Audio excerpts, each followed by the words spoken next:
Hey guys, it's your girl Ayesha, and today I'm going to be showing you how I made this super duper adorable carousel cake box.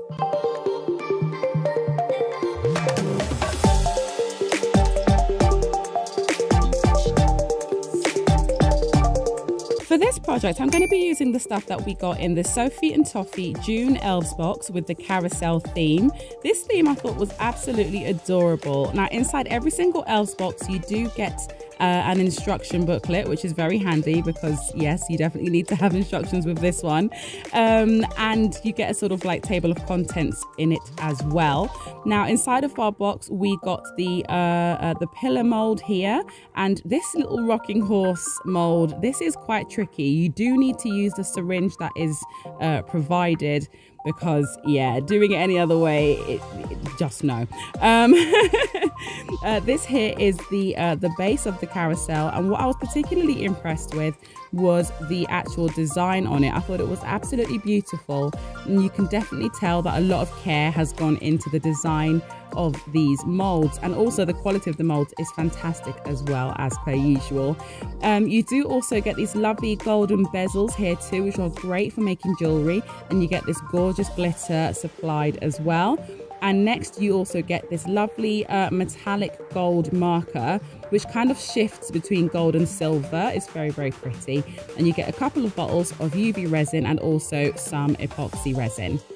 One thing that I thought was missing from the box was some colouring. If you don't have any pigments at all, because this might be your first time, and you have maybe some eyeshadow at home, you can definitely use that. You can also use chalk pastels to colour in your resin. So yeah, feel free to get creative with it. Next, I'm using a lovely concoction of Larissi glitter. You guys already know I'm a Larissi girl, and just pouring that into the little pillar mold there. And just, I absolutely love the effect that this pigment gives to it, because putting it on every other section, it just adds that little level of interest, you know? I just absolutely love it. Next, I'm using this gorgeous golden purple colour and this bluish green for the lid of the carousel. And I'm taking that same golden purple, I'd say it's more of a rose gold really, some of the white gold, and again more of that bluish green to do the base of the carousel. Again with the glitter, because glitter, I don't need an excuse to use glitter. Glitter is glitter, okay? Glitter is life, we already know this. But look at just how gorgeous that this turned out. I absolutely love the effect it gives. I was definitely going with a kind of sort of like ice cream / candy vibe with this. No surprises there. And I actually realized that you can actually make this into a little trinket bowl on its own, you know, like just pop a little bit of maybe a magnet or something to keep it closed, and there you are, you have your little trinket box already. Next, I'm making my ice cream coloured horses. So we're starting off with vanilla, mixing together some liquid pigment and some powder pigment. And here we have this mould. Now, it does get quite messy, at least it did for me. There was a lot of squeezing out of air bubbles, and trust me, you're seeing it in a very neat way. It was a lot, and so I thought I would try to figure out a different way to use it. There is a lot of flash that you get, which is basically just like the sort of leftover spare bits of resin that's around the horse. So there's plenty of cutting and plenty of filing to be done. Please do take your time when you're doing it. Don't accidentally cut off your horse's foot. Trust and believe it's not worth it. Just take your time with it. I did decide to try putting in a bit of UV resin just around the perimeter first of all, and then just curing that to see if that would just sort of hold the mold in place better for me. And I found that it actually did.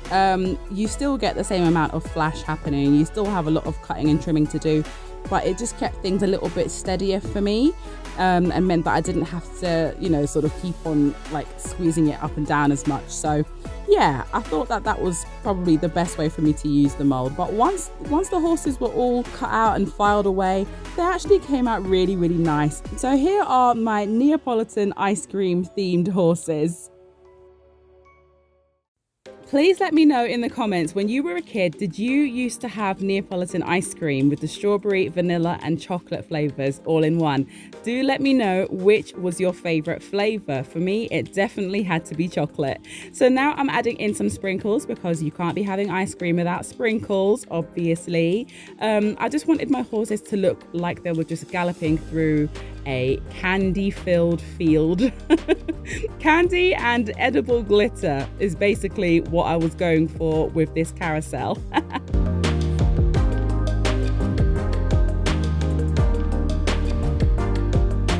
I'm super happy with the way that these horses turned out. I feel that they turned out just how I wanted them to, but I felt that there needed to be a bit more of a base because they just didn't seem to be as sturdy as I would like. So I'm actually using an old mold, which was actually the wheels from the Cinderella carriage from like an old Cinderella box from ages ago. And I used those as the base for the horses. And I just feel that it just made them a little bit more secure. And because they were sort of swirly, it reminded me of lollipops. So it still stuck in with the candy theme.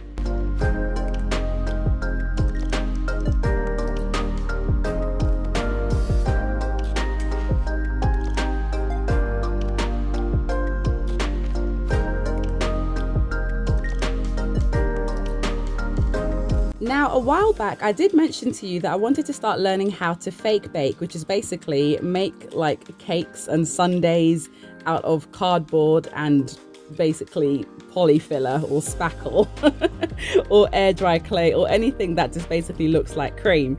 So this is my very first attempt at doing that, and I'm just using a cardboard heart-shaped box, very cheap. I think it cost me like £1 or £2. Chucking in a little glitter in there just because glitter, I don't need to have an excuse for that. And I'm using the air dry clay from Sophie and Toffee. I wanted it to look as realistic as possible, I suppose. So I'm not being too careful with my icing spreading, and I'm chucking on a load of glitter on there because, you know, cakes have edible glitter. And yeah, that's my story and I'm sticking to it. It was a little bit difficult getting the clay to stick to itself, but I'm very pleased with the outcome. This was a journey and a half, let me tell you that from now. This took me a good while to put together, and you know, there were some tears, but I'm really happy with the outcome. Do let me know, if you had this box, what would you put inside? If you enjoyed this video, then please do share it out with a friend. Take care, my darlings, and I'll see you all soon. Bye.